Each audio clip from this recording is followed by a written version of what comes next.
This is the scene in the Corning courthouse. The defense, the prosecution, and this film crew getting ready for the day ahead. The filmmakers are considering calling the documentary Paradise Lost. They expect it to air on HBO in about a year.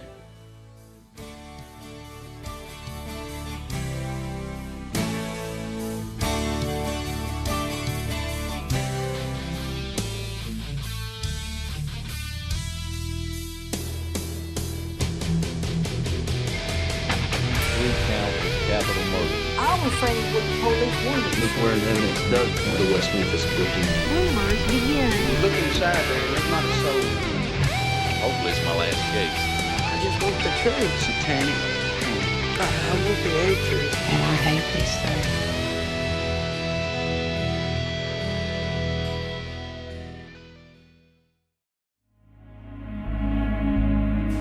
thing. Time is very, very strange in here. I'm surprised by things sometimes, I guess, like being told that I have arthritis, or looking in the mirror and realizing my hairline is receding or that my hair's getting thin. And it's hard to accept that because, in a way, my life just sort of stopped abruptly whenever I came here. After a month of investigation, police arrested Eccles and two of his teenage friends, Jesse Miskelly and Jason Baldwin. Police theorized the murders had been part of a satanic ritual. In addition to local media, the case attracted a documentary team that produced a film called Paradise Lost for HBO. As a result of the film, a nationwide support group has sprung up to help the young men they call the West Memphis Three.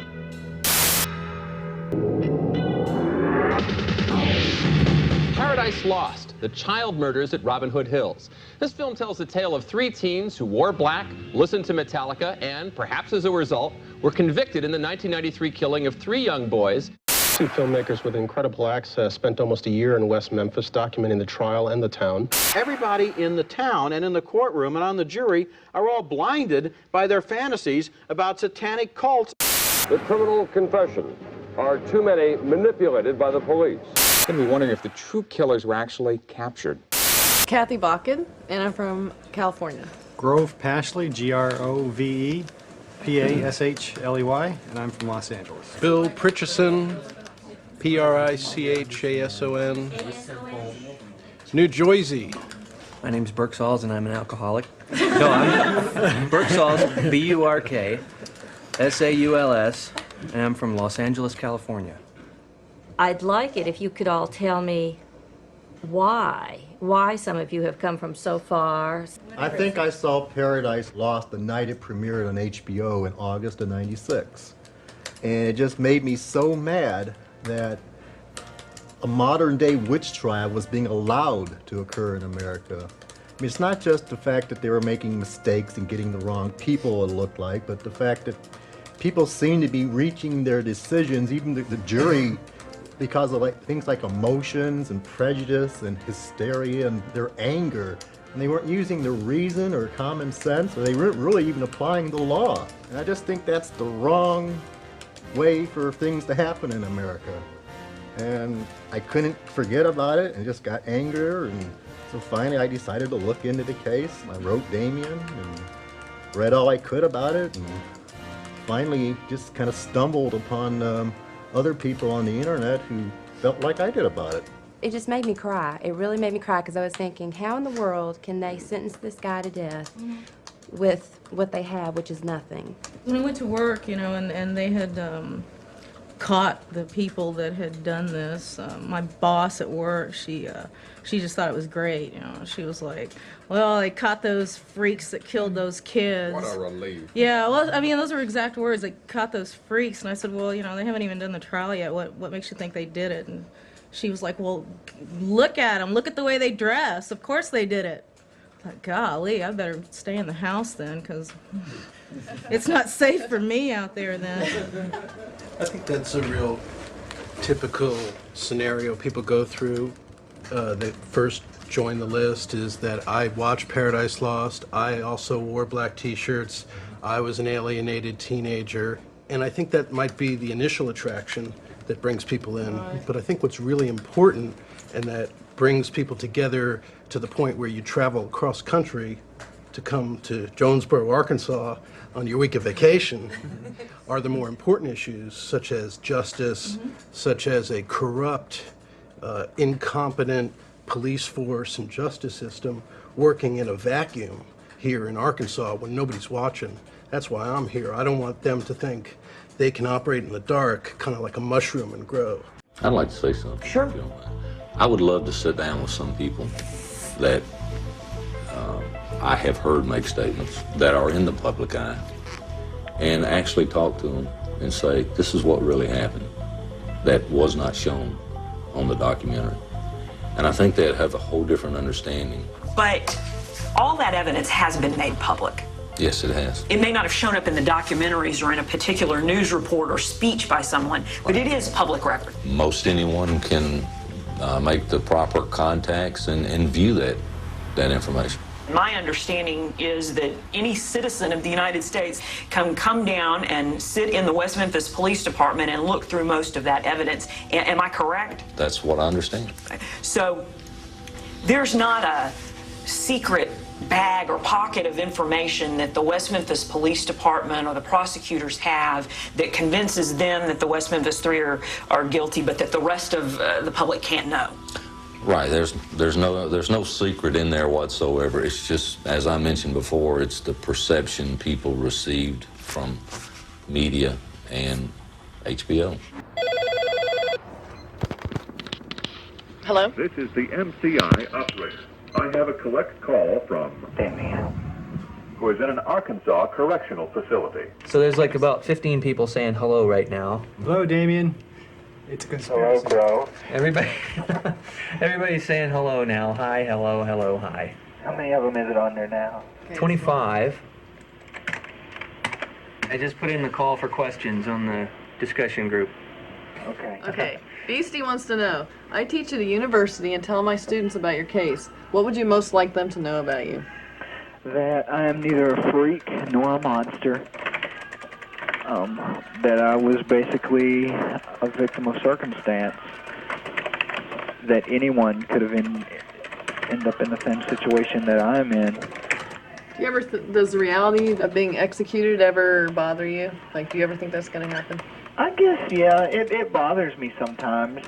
It doesn't bother me in the area of like being afraid to die. What bothers me is leaving so much left undone. And that us three being behind bars or even sentenced to death or being in prison for the rest of our lives, that is not going to in any way bring about justice because we didn't kill those children. I think it's pretty sad that society can evolve to the stage that it has, yet still be barbaric enough that it puts innocent people like myself, Jason Baldwin, and even Jesse Miskelly in prison and can even sentence you to death while the real killer still walks the streets. I've been working on this case. Actually, I've been involved and known Damien for 9 years, but I've been really actively working on the case for about 7.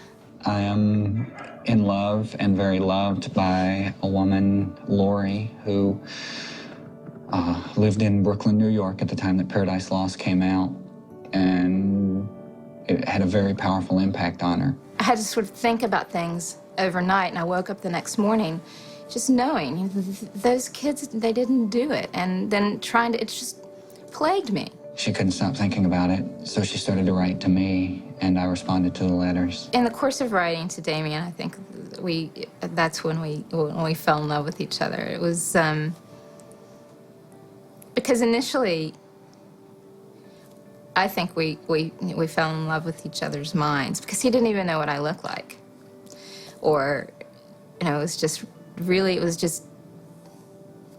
what we were thinking. And later on, of course, when we talked to each other. So it was already a done deal by the time I got to Arkansas, or went to visit him in Arkansas. And then I stayed in New York for another, I think, 1.5 years after I met him, before I made the decision to move. She lives now here in Little Rock, 45 minutes away from the prison, just so that she can come here more often. And now we are set to be married November the 1st, and that'll be a Buddhist wedding ceremony on November the 1st. I think we're going to get him out.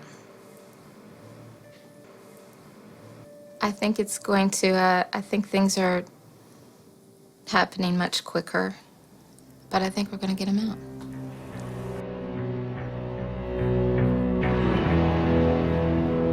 I just wanted to say thanks for being here today, and I think it's important for all elected officials to know that we are watching them. It's not about opinion anymore. It's not about debate. It's about science. And I urge you all to go to WM3.org and donate to the Defense Fund. The donations is what is paid for the forensic tests and the DNA testing that's going to set these men free. I just want to say I'm honored to be here. Lori's a wonderful, wonderful person, and she's what has kept this going for 14 years and made people not forget about the West Memphis 3. So thank you very much.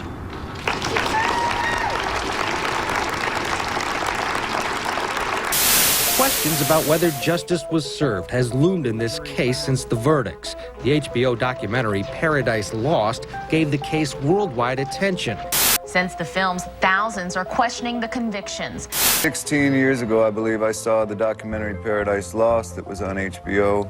I got involved in the case thinking that there was maybe some way I could make a difference. Is there something about the way Damien Echols was treated as a teenager that you can relate to? I can remember being kind of looked upon as a freak or, you know, different because I didn't dress like everybody else, so I can empathize with being judged by how you look as opposed to who you are. A growing number of people are now standing behind the West Memphis 3, saying the men convicted of murder are innocent. From Johnny Depp to the Dixie Chicks, even a New York architect who quit her job, moved to Little Rock, and married death row inmate Damien Echols. This is a known convicted child killer right here. He killed 3 little 8-year-old boys in West Memphis, Arkansas in 1993. What kind of mind does this young lady have who would come down here and marry somebody like that?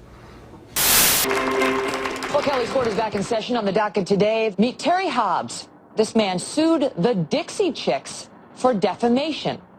Why? Natalie Maines has been very vocal about this case, saying that new DNA testing would prove Hobbs was involved in his own stepson's death. Hobbs, could you tell the ladies and gentlemen of the jury why you sued my client? For her statements against me that she made on the internet. What do you hope to get out of the lawsuit? Justice. How do you define justice? In a court of law. You want money, don't you? I want justice as the courts deem. An apology? Is that enough? Wherever the courts decide. No, I'm not asking I'm asking what you want to get out of this lawsuit, Mr. Hobbs. If I was sit here to be honest, then that's what I want. I want you to be totally honest. I would sit here and say I'd like to see the Dixie Chicks humiliated.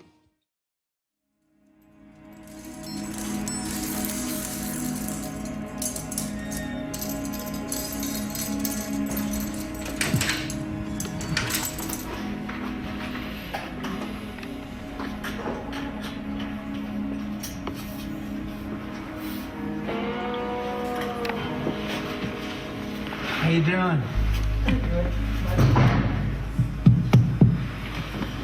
How long has it been since the last time we were here? We were talking about that in the car. 10 years. 10 years. It's been a long time.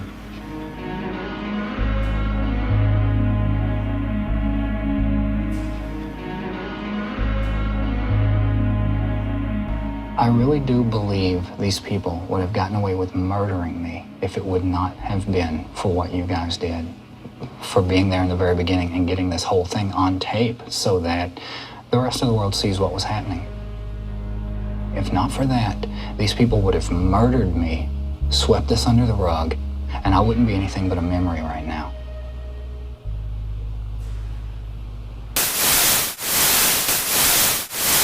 The making of the film Paradise Lost was a new situation for the court, and I'm sure for all the lawyers I think I had indicated to the producers earlier that either the defense or the prosecution had objected, there wouldn't have been any filming in the courtroom. But if I had the decision to do over again as to whether a documentary was made, I probably would not allow it.